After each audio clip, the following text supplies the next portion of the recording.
ये पाप है। ये पाप नहीं, प्यार है। नहीं बंटी, ये गलत है। मैं किसी और की हो चुकी हूँ। I am married. लेकिन प्यार तो मुझसे करती हो ना, और अब हमें एक होने से कोई नहीं रोक सकता। नहीं बंटी, तुम यहाँ से चले जाओ प्लीज। बंटी, बंटी नहीं, बंटी, बंटी नहीं, पाप है। Bunty. Cut cut cut cut cut. Shaila, इतना हेजिटेट क्यों हो रही हो? This scene has to be wild, full of passion. Okay, I will try. Lunch time हो गया और एक शॉट भी नहीं हुआ। एक काम करते हैं, लंच के बाद करते हैं। ब्रेक। ब्रेक बोल। Break.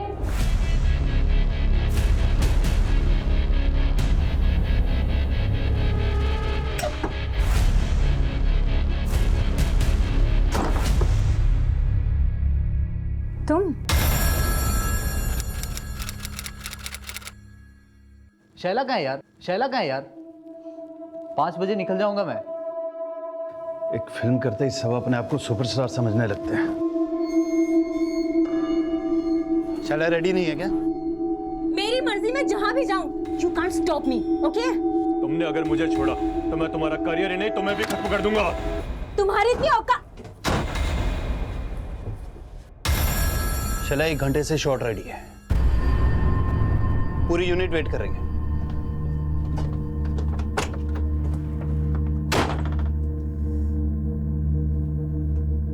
What happened? Mahesh, I need a break. I can't work now. I really need to take rest. मैं यहाँ पर पूरा सेट लगा कर बैठा हूँ और तुम्हें ब्रेक चाहिए। I'm sorry Mahesh, पर मुझे 3 दिन का ब्रेक चाहिए। And I promise, वापस आने के बाद मैं एक ही स्ट्रेच में तुम्हारा सारा काम खत्म कर दूंगी। Promise. ठीक है, बट प्लीज अपने वर्ड्स पे रहना। I have invested all the money in this film. I can't suffer losses. Please be back after 3 days. Sure, don't worry.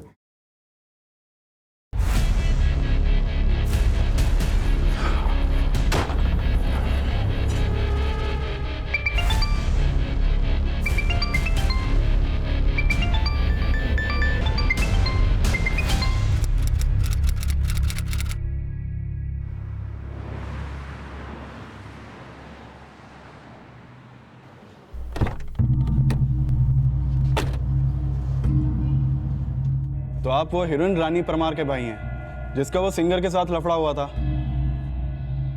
क्यों, बहन ने फिर से कोई लफड़ा कर दिया क्या? सर, एक्चुअली मैं आपसे शैला पठान के बारे में बात करने आया हूँ। कौन शैला पठान? सर, वो मेरी फिल्म की एक्ट्रेस है। मैंने उसे पहली फिल्म बेवफा हसीना में लॉन्च किया था, वो 70s के सुपरस्टार रमेश खत्री जी के साथ। अब ये मेरी दूसरी फिल्म मेरे प्रेयसी में काम कर रही है। नहीं बंटी, ये पाप है। ये पाप नहीं, प्यार है। शैला पठान ने 1 हफ्ता पहले मुझे सेकंड शेड्यूल की डेट्स दी थी।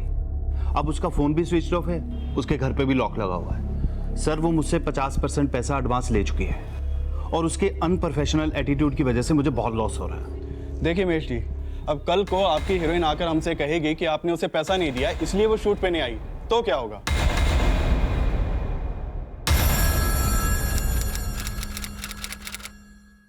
अरे मैंने भी उसको बोल दिया, तू एक्टर है तो क्या हुआ, मैं भी रिपोर्टर हूँ।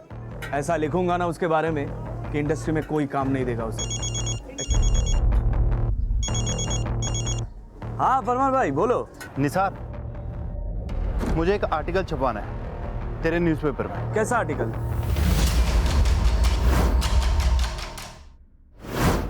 अपने नुकसान की भरपाई के लिए महेश परमार ने अपने रिपोर्टर मित्र निसार का सहारा लिया। उसे यकीन था कि शैला ये आर्टिकल पढ़कर डर जाएगी और फिल्म की शूटिंग पूरी करने को राजी हो जाएगी, लेकिन शैला की बजाय किसी और ने अपनी प्रतिक्रिया जाहिर की।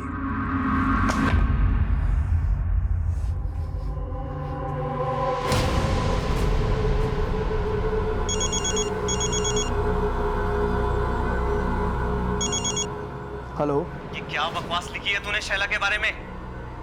जो भी लिखा है उसके लिए अगले आर्टिकल में माफी मांग, वरना। एक मिनट, आप है कौन? शैला का अंकल। अंकल? पर शैला है कहाँ? अरे मैं उससे मिलकर सब कुछ क्लियर कर लूंगा। शैला किसी से नहीं मिलना चाहती। हेलो।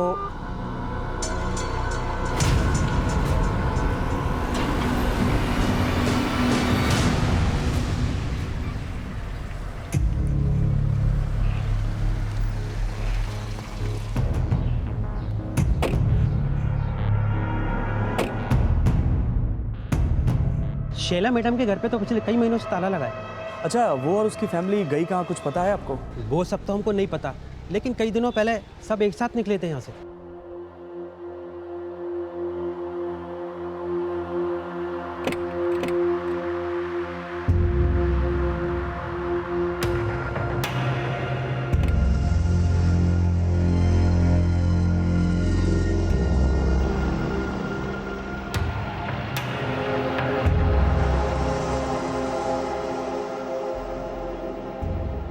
लेकिन आप लोग क्या लगते हैं शैला मैडम के, जो उनके बारे में इतना सब पूछ रहे हैं? मैं प्रेस रिपोर्टर निसार, शैला पठान और उसके फैमिली के बारे में कुछ जानना चाहता हूँ। मैं गौतम वासवानी, इस बिल्डिंग का सेक्रेटरी। बोलिए क्या बात है? दरअसल कल मुझे शैला पठान का अंकल ने फ़ोन किया था। क्या उनका अंकल भी उनके साथ ही रहता है? अंकल नहीं तो। उनके साथ और कौन कौन रहता है? शैला अपनी मदर सानिया पठान और स्टेप फादर तबरेज दुरानी के साथ रहते हैं। फादर और मदर क्या करते हैं उनके? जी इसके बारे में तो मुझे कुछ खास आइडिया नहीं है। उनके भाई बहन भी है ना, वो क्या करते हैं? हाँ, उनकी 2 छोटी सिस्टर्स हैं, शबनम और निखत। शबनम के बारे में तो मुझे कुछ खास पता नहीं है, लेकिन निखत ये शैला की तरह फिल्म इंडस्ट्री में एक्ट्रेस बनना चाहती है। और उनका एक भाई भी है साहिल, वो शायद एमटेक कर रहा है, और उनके साथ उनकी कज़न मुस्कान भी रहती है। अच्छा, उनकी फैमिली गई कहाँ, कुछ आइडिया है आपको? दरअसल खंडाला में इनका एक फार्म हाउस है, वहाँ अक्सर ये कई कई दिनों तक जाकर रहते थे। आप चाहे तो वहाँ चेक कर लीजिए। देखिए, मेरी आपसे एक रिक्वेस्ट है, आप मेरे और मेरे सोसाइटी के बारे में आर्टिकल्स में कुछ मत लिखिए, क्योंकि मैं इस सोसाइटी के बारे में कुछ बैड रिपोर्ट्स नहीं चाहता।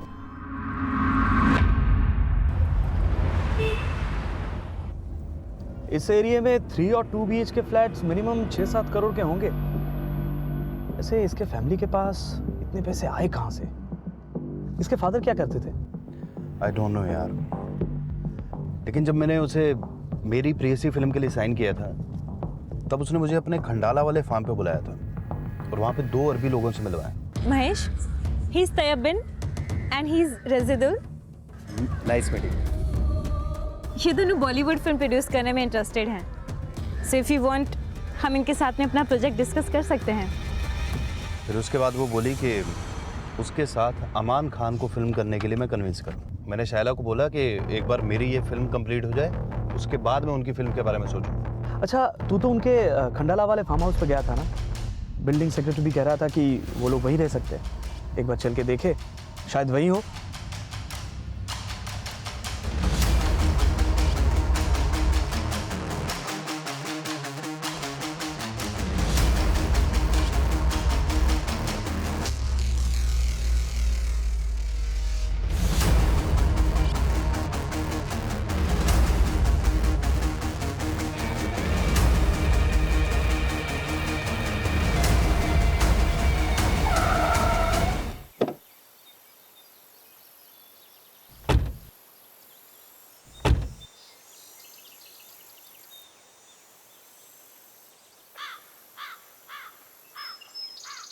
यहाँ पे तो कोई भी नहीं दिख रहा।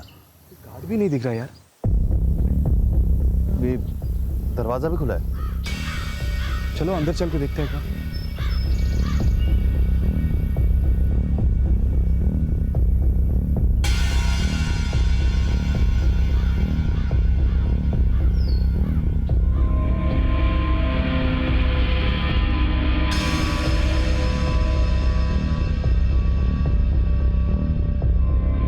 कोई है?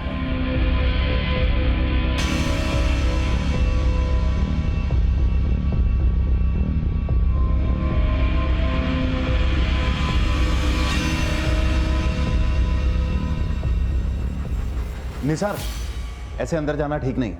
कुछ ठीक नहीं लग रहा, तभी तो जा रहा हूँ महेश। फार्म हाउस लॉक नहीं, बाहर एक गाड़ी भी खड़ी है, और ये सब कुछ देख। तुम्हें शैला के अंकल ने फोन किया था ना कल? हाँ। एक बार उनको कॉल करके देखो।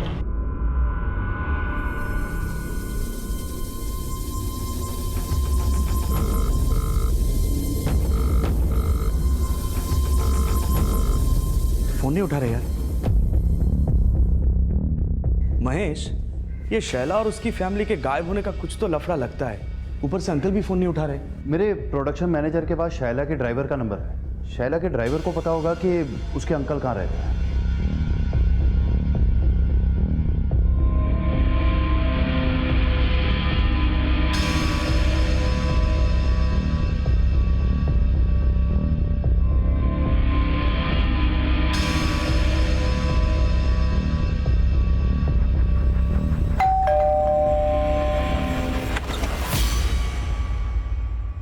जी बोलिए। एक्चुअली शैला पठान के ड्राइवर ज्ञान पांडे ने आपका एड्रेस दिया था। उसने बताया कि शैला अक्सर यहाँ पे आया करती थी। जी हाँ, लेकिन आप लोग कौन हैं? अंकल, मैं न्यूज़ रिपोर्टर निसार पवार। मैंने ही शैला पठान का वो आर्टिकल लिखा था और शायद आपने मुझे कल कॉल भी किया था। आप शैला के अंकल हैं ना? मैं आपको कॉल क्यों करूँगा? और मैं शैला का अंकल नहीं, मैं उसका फादर हूँ। आप लोग यहाँ क्या करने आए? जाकिर शैला पठान के पिता और शैला की मां सान्या के पहले पति थे, जिनका अब तलाक हो चुका था, और सान्या ने अब तबरेज से शादी कर ली थी। लेकिन शैला के वो अंकल कौन थे जिन्होंने रिपोर्टर निसार को फोन किया था, और पिछले कई दिनों से शैला और उसका परिवार कहां गायब था, इसके बारे में उसके पिता जाकिर को भी कुछ नहीं पता था। और निसार और डायरेक्टर महेश के उनसे मिलने के बाद उनके द्वारा शैला और उसके परिवार की मिसिंग कंप्लेंट दर्ज करवा दी गई, और जल्द ही पुलिस शैला के वर्सोवा वाले घर पहुंची।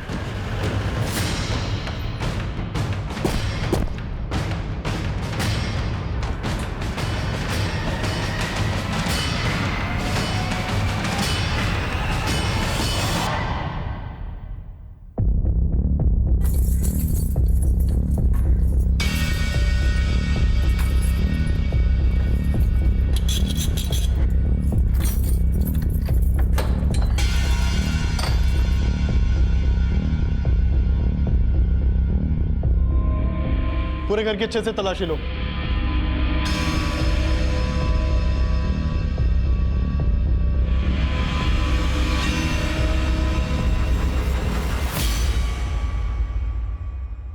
ये तो सैटेलाइट फोन है।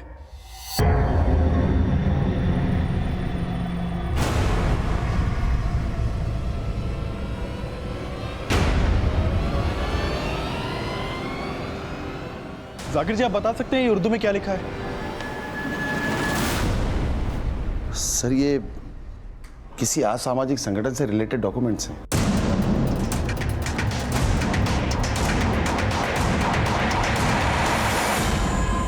शैला पठान के घर से असामाजिक गतिविधियों से जुड़े डॉक्यूमेंट्स और सुराग का मिलना, और शैला और उसके परिवार का इस तरह से अचानक गायब हो जाना काफी संदिग्ध नजर आ रहा था। ये पूरा मामला अब काफी बड़ा रूप ले चुका था, और जल्द ही इस केस की अगुवाई मुंबई क्राइम ब्रांच के डीसीपी गुरवेश नागरे को सौंप दी गई।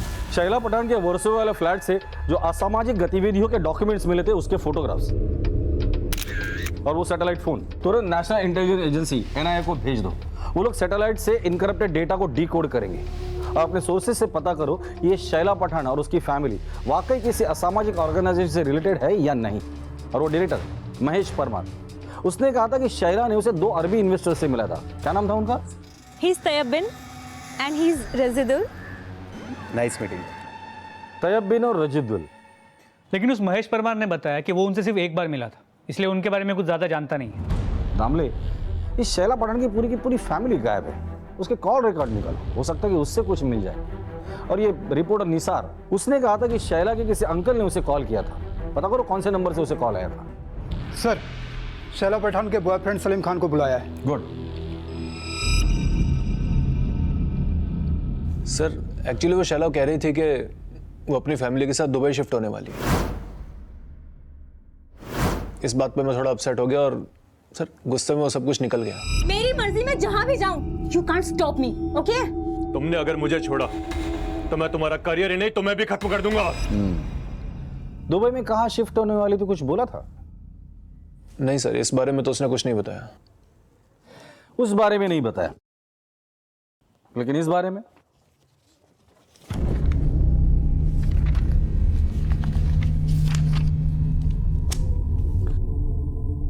उसका असामाजिक संगठन से संबंध था।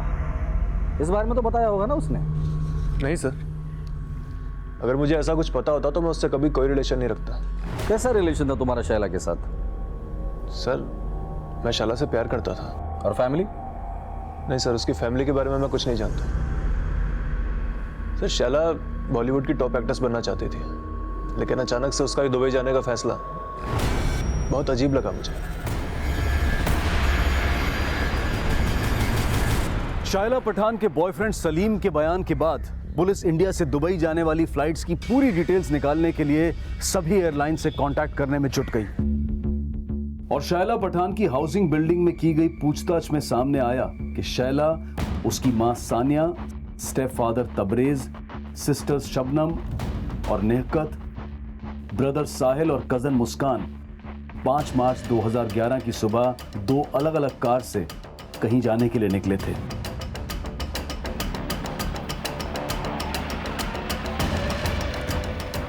लेकिन सलीम के कॉल रिकॉर्ड्स के मुताबिक वो 5 मार्च 2011 को शैला या उसके परिवार के साथ नहीं था, जबकि शैला का फोन 5 मार्च की रात खंडाला में बंद हुआ था, जहां उनका फार्म हाउस था।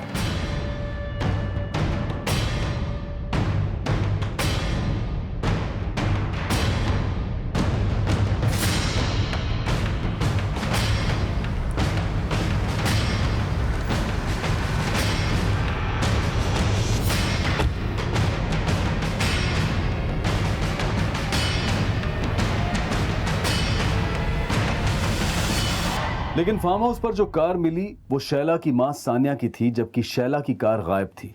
गावड़े सर, चेक करो गाड़ी। दामले, सानिया पठान की गाड़ी के डिटेल्स हर जगह सर्कुलेट कर दो। वैसे आप 20-25 किलोमीटर के रेडियस में सीसीटीवी होना मुश्किल है, फिर भी कोशिश करो इस बंगले की तरफ आने जाने वाले रास्ते में कहीं सीसीटीवी हो और उसने शैला पठान की गाड़ी को कैप्चर किया। सर,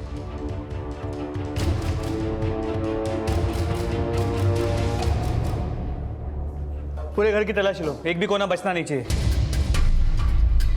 दामले, यहाँ कुछ तो हुआ है और जिसने ये सब कुछ किया बहुत होशियारी से किया है। फॉरेंसिक को बोलना यहाँ जो भी टेक्निकल एविडेंसेस मिलता है सब जमा करें।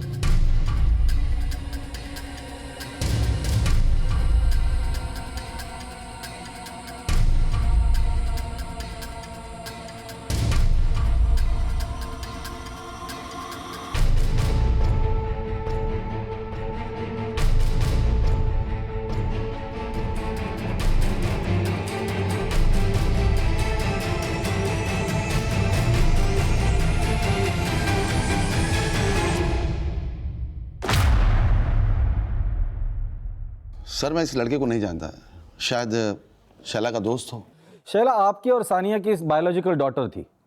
शैला की बाकी के भाई बहन क्या वो भी आपके और सानिया के? जी नहीं सर। सर, शैला और शबनम ये दोनों मेरी बेटी हैं। निखत और साहिल उसके दूसरे हस्बैंड्स हैं। और ये है मुस्कान, ये सानिया की आपा की बेटी है। उसके वालिद का इंतकाल हो गया तो तब से इन्हीं के साथ रहती है। लेकिन ये तबरेज, ये तो काफी जवान लगता है।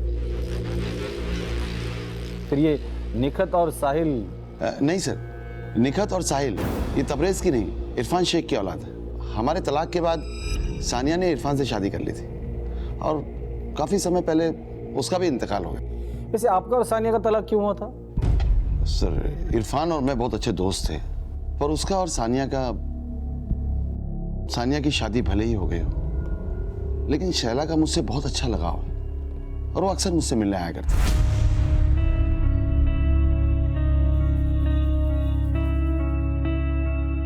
आपका गारमेंट एक्सपोर्ट का बिजनेस है ना? जी। कौन सी कंट्रीज में एक्सपोर्ट करते हैं आप? Uganda, Uzbekistan, Tasmania, Nigeria, Kenya. कोई गल्फ कंट्री? जी नहीं। लेकिन सुना है आपकी बेटी शैला के गल्फ कंट्रीज में अच्छे कनेक्शंस हैं।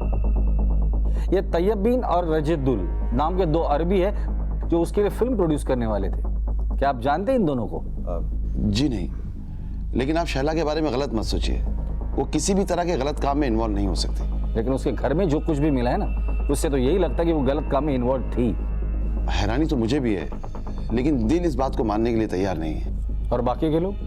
सर, शैला के अलावा मेरी और बाकी लोगों से कोई खास बातचीत नहीं थी। अच्छा, ये शैला एक स्ट्रगलिंग एक्ट्रेस थी, फिर वर्सोवा में करोड़ों का घर, खंडाला में प्रॉपर्टी, ये कैसे पॉसिबल हुआ? दरअसल सानिया के अब्बू का आगरा में डायमंड का काफ़ी बड़ा कारोबार था और उनके इंतकाल के बाद वो सारा बिजनेस और वहाँ की सारी प्रॉपर्टी वो सानिया के नाम हो गई। जी, ये सानिया का तीसरा हस्बैंड तबरेज, ये करता क्या है? मैं उसके बारे में तो कुछ नहीं जानता, लेकिन वो तीसरा नहीं सर, वो चौथा हस्बैंड। चौथा हस्बैंड? जी हाँ, इरफान के इंतकाल के बाद सानिया ने आमिर से शादी की थी। ये आमिर रहता कहाँ है? सर मुंबई का ही है सर, मिलत नगर में कहीं रहता है। ये वही आमिर था जिसने रिपोर्टर निसार को शैला के खिलाफ लिखे गए आर्टिकल पर माफी मांगने की धमकी दी थी और इसने अपने आप को शैला का अंकल बताया था। और निसार द्वारा दिए गए उस नंबर से पुलिस पता कर चुकी थी कि निसार को इसी आमिर द्वारा कॉल किया गया था। शैला ने मुझे बताया था कि वो अपनी अम्मी और भाई बहन के साथ दुबई शिफ्ट हो रही है। ये क्या कह रही है बेटा? तो हमेशा के लिए दुबई शिफ्ट हो रही है? जी अब्बू, और सिर्फ मैं ही नहीं, हम सब भी जा रहे हैं। और तुम्हारी अम्मी का वो स्टोन का बिजनेस और सारी प्रॉपर्टीज? और उसने मुझसे कहा कि सानिया के एब्सेंस में सारा बिजनेस आमिर देखेगा, और जिसके लिए सानिया ने उसे पावर ऑफ अटर्नी भी दी। आपको क्या लगता है, इस आमिर का किसी असामाजिक संगठन के साथ कोई कनेक्शन हो सकता है? इसके बारे में मुझे तो कुछ पता नहीं है सर। आमिर एक गरीब फैमिली से था और सानिया से शादी के बाद उसके पैसों पर ऐश कर रहा है। क्या शैला ने आपको कभी बताया था कि वो दुबई में कहाँ शिफ्ट हो रही है? नहीं सर, उसने मुझसे कहा था कि वो जाने से पहले मुझसे मिलेगी और मुझे बताएगी, लेकिन उसके पहले ये सब। सर आप आमिर से पूछिए, शायद उसे कुछ पता हो।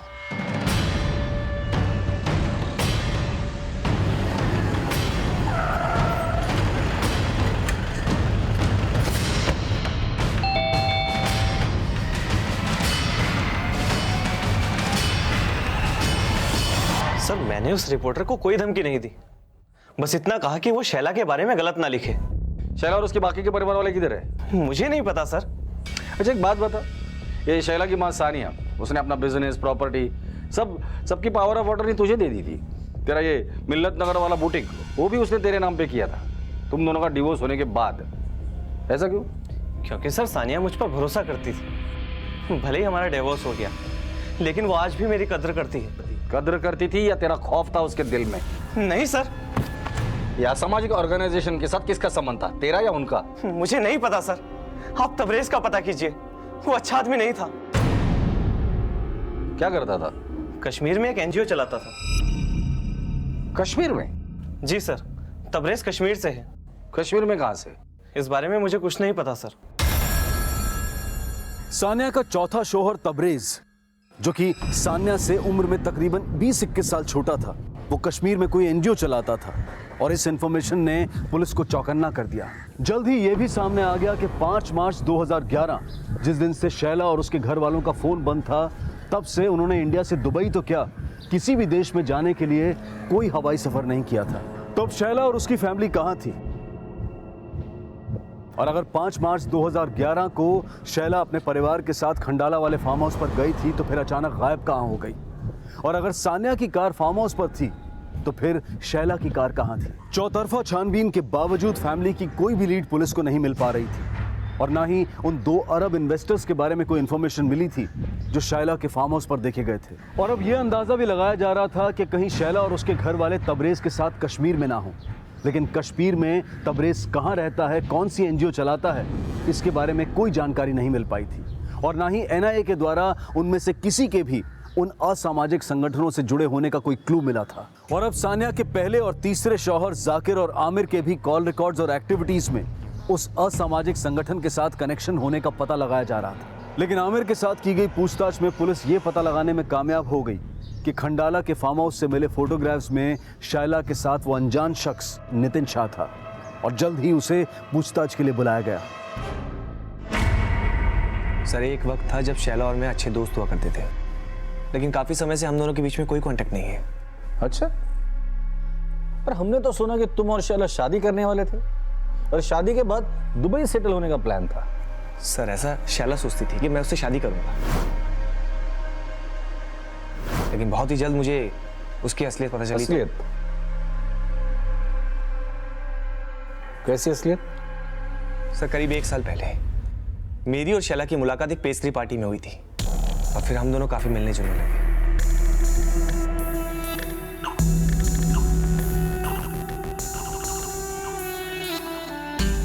मैं अपने डैड के बिजनेस के सिलसिले में अक्सर दुबई आया जाया करता था। सर हमें नज़दीक आने में ज़्यादा वक्त नहीं लगा और फिर एक दिन वो मुझसे बोली कि क्यों ना हम शादी कर लें और शादी करके हमेशा हमेशा के लिए दुबई शिफ्ट हो जाएं। क्यों, फिल्म इंडस्ट्री से मन भर गया? आजकल अच्छे टैलेंट की कदर ही कहाँ है। सोचा था सुपरस्टार रमेश खत्री के साथ फिल्म करके किस्मत बदल जाएगी, पर कोई जादू हुआ ही नहीं। सर जादू तो मुझ पे चलाना चाहती थी, लेकिन उससे पहले ही मुझे पता चल गया कि वो मेरे साथ ही नहीं बल्कि और कई लोगों के साथ हम बिस्तर होती थी। She is an escort. कई दिन घर से गायब रहती। मैं फोन करता तो कोई रिप्लाई नहीं देती, क्योंकि सर उसके कई कस्टमर थे जो कि एक बी ग्रेड एक्ट्रेस को एक रात गुजारने के लिए लाखों रुपए देते थे। तो जाहिर सी बात है तुम भी उसी मतलब से उसके करीब आए होगे। सर मतलब तो उसे मुझसे था, मेरी दौलत से था, मुझे लूटना चाहती थी, लेकिन वो मुझे झांसे में फंसाती उससे पहले मेरे दोस्त ने मुझे सारी सच्चाई बता दी। क्या क्या सच्चाई पता चली तुम्हें? सर मैंने भी न्यूज़ पे सुना कि उसके और उसके परिवार के असामाजिक संगठनों से कनेक्शन है। ये सब उसकी असलियत है या नहीं ये मुझे नहीं पता। नितिन के अलावा शैला के बॉयफ्रेंड सलीम ने अपने स्टेटमेंट में कहा था कि शैला दुबई जाने वाली थी। एक्चुअली वो शैला कह रही थी कि वो अपनी फैमिली के साथ दुबई शिफ्ट होने वाली है। सानिया के 2 हस्बैंड जाकिर और आमिर ने भी ये बात कबूली है कि पूरी फैमिली दुबई जाने वाली थी। इन दामले सोचने वाली बात यह है कि इस पूरी फैमिली का दुबई शिफ्ट होना और इनके घर में मिले असामाजिक गतिविधियों से रिलेटेड डॉक्यूमेंट्स का आपस में क्या कनेक्शन हो सकता है। एनआईए को इनके खिलाफ कोई सबूत नहीं मिला और वो सैटेलाइट फोन उसमें भी कोई डेटा नहीं था। तो फिर पॉसिबिलिटी ये भी बनती है कि कोई इस फैमिली को फंसाना चाहता हो और इस फैमिली को गायब करने के पीछे किसी का कोई मोटिव हो। इन दैट के सबसे ज्यादा फायदा आमिर का हो सकता है, लेकिन कल्प्रिट जाकिर भी हो सकता है या फिर शैला के 2 बॉयफ्रेंड भी। इन सब पे नजर रखो। दामले एक टीम को आगरा भेजो। ये सानिया वहाँ डायमंड बिजनेस से रिलेटेड थी, हो सकता है वहां से कोई लीड मिल जाए और इनके वर्षों वाले घर में काम करने वाले ड्राइवर, मेड और दूध वाला इनसे पूछताछ करो। सर शैला और उसकी फैमिली के अचानक गायब होने का राज पता करने के लिए मुंबई, खंडाला से लेकर आगरा और कश्मीर तक छानबीन की जा रही थी और पुलिस को पता चला कि शैला के ड्राइवर ज्ञान पांडे के अलावा उनकी फैमिली का एक और ड्राइवर हुआ करता था, मंगत, जिसने 5 मार्च 2011 से काफी समय पहले ही काम छोड़ दिया था। तुम सानिया को अच्छे से जानते थे, उसका ड्राइवर थे। वो तुम्हें कभी ऐसी जगह पे ले गई थी जो तुम्हें अजीब लगी हो? साहब सानिया मैडम तो नहीं, लेकिन उसकी बेटी शबनम हमेशा मेरे को इधर उधर लेकर जाती थी। इधर उधर मतलब? दरअसल शबनम मैडम को नशे का लत था और वो मुझको रात रात में नागपाड़ा, बांद्रा, खार में चरसियों के अड्डों पर ले जाती थी और बहुत सारा ड्रग्स लेती थी और मुझसे कहती थी कि इसके बारे में उसके घर वालों को ना बताऊं। साहब वो बहुत बिगड़ैल थी और नशे के लिए तो किसी के साथ भी। उसके बाकी भाई बहन साहिल, निकत और मुस्कान, इनके बारे में क्या जानते हो? साहब मुस्कान मैडम उनकी सगी नहीं थी, सब लोग उनके साथ नौकरों जैसा बर्ताव करते थे साहब, पर मेरे को लगता है मुस्कान मैडम उनकी आवभगत करते करते तंग आ गई थी। निखत और साहिल का स्वभाव कैसा था? वो दोनों तो ठीक थे। साहिल साहब पढ़ रहे थे और निखत मैडम शैला मैडम की तरह एक्ट्रेस बनना चाहती थी। 5 मार्च को वो लोग वर्सोवा से निकले। उसके पहले तुमने घर में कुछ नोटिस किया जो तुम्हें अजीब लग रहा हो? साहब ऐसा तो कुछ याद नहीं, लेकिन हाँ 5 मार्च से पहले फरवरी में 4 दिन के लिए ये लोग खंडाला गए थे। सानिया मैडम मेरे को बोली 4 दिन के लिए तेरी छुट्टी, लेकिन मैंने ठीक से गिना नहीं शायद, और चौथे ही दिन में वहाँ काम करने पहुँच गई। मैंने 3-4 बार बेल बजाई, फिर मेरे को याद आया कि वो चौथा ही दिन था। लेकिन साहब मैं दूसरे के घर से काम करके वापस आ रही थी ना, तो मैडम के फ्लैट से मैंने उनका दूध वाला जुनैद को बाहर निकलते हुए देखा। साहब अगले दिन ये बात मैंने सानिया मैडम को बताई। मेरे को लगा कि कुछ चोरी वोरी के इरादे से वो आया हो, लेकिन मैडम मेरे को बोली कि ये बात किसी को मत बताना, मैं देख लूंगी। एक दूध वाला इनकी गैर मौजूदगी में इनके घर से बाहर निकलता है, उसके खिलाफ पुलिस एक्शन लेने के बजाय सानिया अपनी मेड शांति को चुप रहने के लिए कहती है।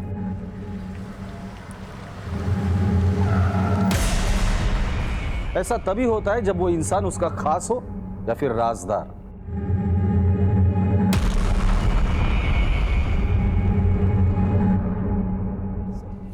साहब साहब साहब साहब साहब साहब साहब मैंने कुछ नहीं किया साहब। शैला पठान के फैमिली के गैर मौजूदगी में उसके घर में क्या करने गया था?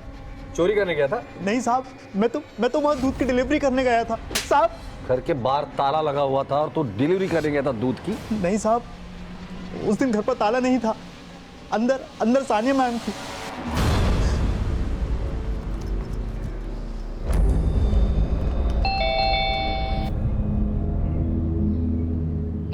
वैसे तो रोज मुस्कान मैडम दरवाजा खोलती थी, लेकिन उस दिन अचानक सानिया मैडम ने दरवाजा खोला। क्या देख रहे हो? जाओ किचन में जाके दूध रखो।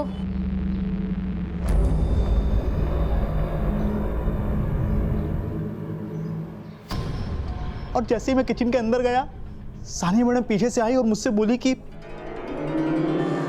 घर पर कोई नहीं है। तो क्या? इतने इशारे भी नहीं समझता? वैसे तो हर समय घूरता रहता है। नहीं मैम। शर्मा मत। शर्म तो आपको आनी चाहिए मैडम जी। जवान बेटियां हैं आपकी और आप इस तरह से छी बोलता है मुझे? 2 मिनट लगेंगे मुझे पड़ोसियों को यहां पर बुलाने में। रेप का इल्जाम लग गया ना एक बार तो जिंदगी भर जेल में काटेगा। चुपचाप चल। उसने मुझे ब्लैकमेल करके मेरे साथ साहब अपनी हवस पूरी करने के बाद वो बोली कि मैंने उसका रेप किया है और अगर मैंने उसकी बात नहीं मानी तो वो मुझे साहब, जब तक उसके परिवार के लोग नहीं आ गए वहां पर तब तक मुझे जबरदस्ती वहां रहना ही पड़ा। हमसे बचने के लिए कोई कहानी तो नहीं सुना रहा है? नहीं साहब, ये बात सच्ची है। अगर ये दूध वाला जुनैद सच बोल रहा है तो हो सकता है उसी ने सानिया से बदला लेने के लिए सानिया और उसके पूरे परिवार को गायब कर दिया। दामले, सोचने वाली बात यह है कि शैला की मां सोनिया, उसका चौथा पति तबरेज, उससे उम्र में कम से कम 20-21 साल छोटा होगा। उसके बावजूद उसने दूध वाले जुनैद के साथ वो सब कुछ किया। तो हो सकता है कि उसका कोई सीक्रेट लवर भी हो और इस सीक्रेट लवर का किसी असामाजिक संगठन के साथ कोई कनेक्शन हो कि उन्हें एक असामाजिक संगठन से जुड़ना पड़ा और उसके बाद वो सब फरार हो गए। लफड़ा तो बहुत बड़ा होगा, इसलिए तो पूरी फैमिली गायब है। या फिर ऐसा भी हो सकता है कि फैमिली में से किसी एक आदमी ने इन सबको गायब किया है। सबकी कमजोरियां तो पता चल गई, लेकिन इस मुस्कान, इसकी कमजोरी पता नहीं चली। और सुना है कि ये मुस्कान पूरी फैमिली से बहुत नफरत करती थी। दामले, कि इस मुस्कान ने तो पुलिस ने हर सस्पेक्ट को खंगाला। आगरा, कश्मीर, खंडाला, मुंबई, फैमिली के उस असामाजिक संगठन से कनेक्शन से लेकर नफरत, दुश्मनी, लालच, आपराधिक साजिश, हर एंगल को खंगाला गया, लेकिन शैला और उसके परिवार की कोई लीड नहीं मिली। पुलिस को शैला पठान की फैमिली के गायब होने का साफ मकसद समझ में नहीं आ रहा था। शैला पठान और उसकी फैमिली को गायब हुए 6 महीने बीत चुके थे, लेकिन अब तक कुछ हासिल नहीं हुआ था। लेकिन 6 महीने के बाद कुछ ऐसा हुआ जिसने इस केस का पैमाना और भी बड़ा कर दिया।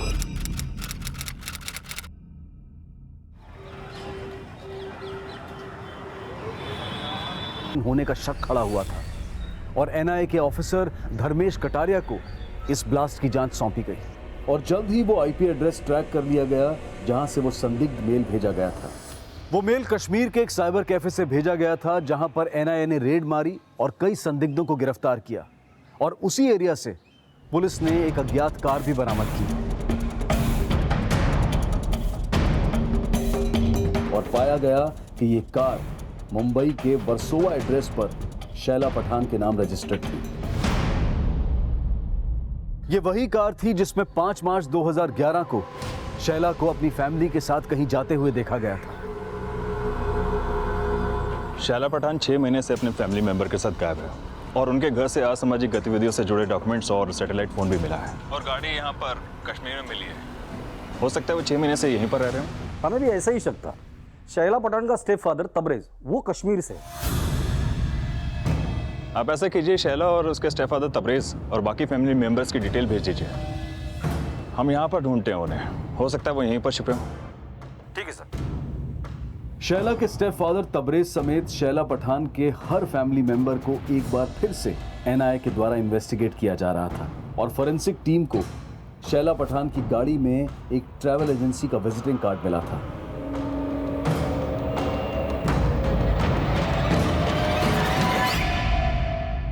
और जब उस ट्रैवल एजेंसी से पूछताछ की गई तो सामने आया कि उस एजेंसी के एक ड्राइवर गणेश को 7 मार्च 2011 को शैला के स्टेप फादर तबरेज ने शैला की कार को खंडाला से कश्मीर ले जाने के लिए हायर किया था, जिसके बाद उस ड्राइवर गणेश से पूछताछ की गई और कई जानकारियां सामने आई। खंडाला से शैला पठान के कौन कौन से फैमिली मेंबर्स को लेकर तो कश्मीर गया था? साहब मेरे साथ तो कोई नहीं था साहब, पर तबरेज सेठ और उनका दोस्त दूसरी गाड़ी में मेरे साथ साथ चल रहे थे। कौन दोस्त? वो तो मैं नहीं जानता साहब, पर जब आगरा पहुंचकर मेरी गाड़ी पंचर हुई तब मैंने तबरेज सेठ के साथ उनको देखा था।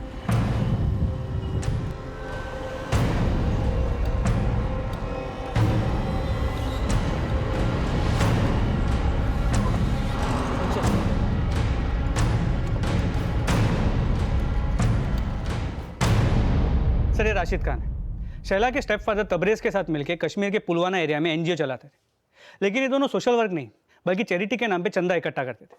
तबरेज वहां से असेंबली इलेक्शन भी लड़ा था और हार गया, और उसके बाद वहां से लाखों रुपए लेके गायब हो गए।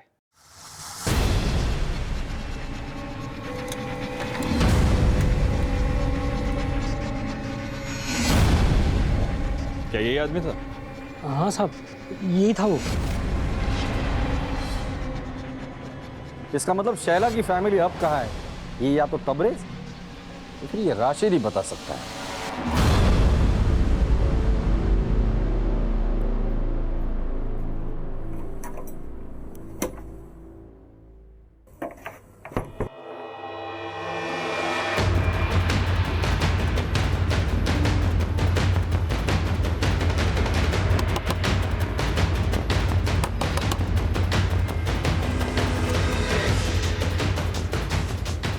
आखिरकार राशिद को एनआईए टीम ने दिल्ली निजामुद्दीन से अरेस्ट कर लिया और उसके बयान के मुताबिक जल्द ही एनआईए को तबरेज के ठिकाने का भी पता चल गया।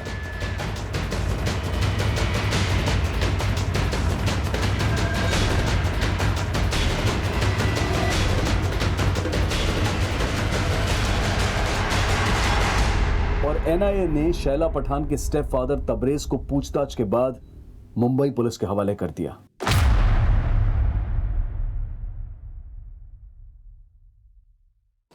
साहब मैंने धर्मेश साहब को ही बताया, मेरा इस बॉम्ब ब्लास्ट से कोई लेना देना नहीं है, मैं कुछ नहीं जानता। बताया उन्होंने मुझे, लेकिन शैला पठान की फैमिली के गायब होने के बारे में तो तुझे पता होगा। देख तबरेज, अपना मुंह खोल दे, क्योंकि तेरे राशिद ने अपना मुंह खोल दिया है। 5 मार्च की रात वो तेरे साथ तेरे खंडाले वाले फार्म हाउस पे था, ये पता चल चुका है हमें। बोल बोल।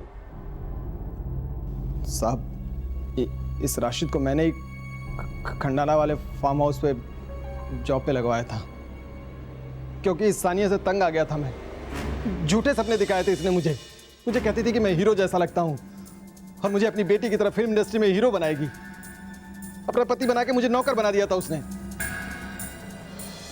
मुझसे शादी करने के बाद उसने अपने ड्राइवर मंगत की भी छुट्टी कर दी और मुझे ड्राइवर ही नहीं बल्कि डिलीवरी बॉय बना दिया था। इतना ही नहीं सर, मुझे शौहर बनाकर उसने पावर ऑफ अटर्नी अपने तीसरे पति आमिर के नाम कर दी। पानी नाक के ऊपर हो गया था सर, इसलिए 5 मार्च की रात को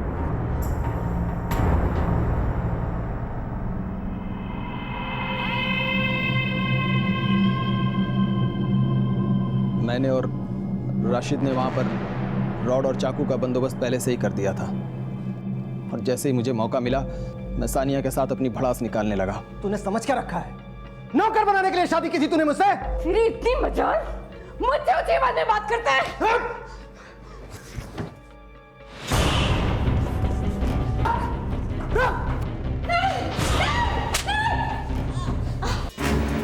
और हमने वहां से सारे जेवर और कैश गायब कर दिए।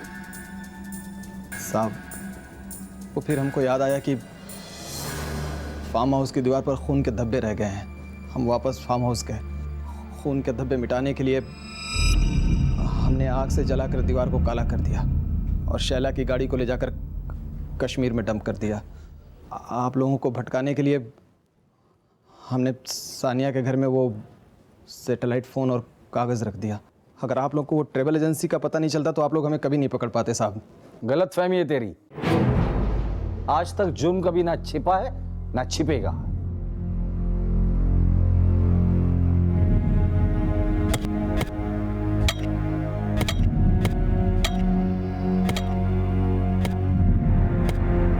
पठान और उसकी बहनों शबनम और मुस्कान के लंग्स में मिट्टी थी, जो इस बात की तरफ इशारा कर रही थी कि जब उन्हें दफनाया गया था तब वो जिंदा थी।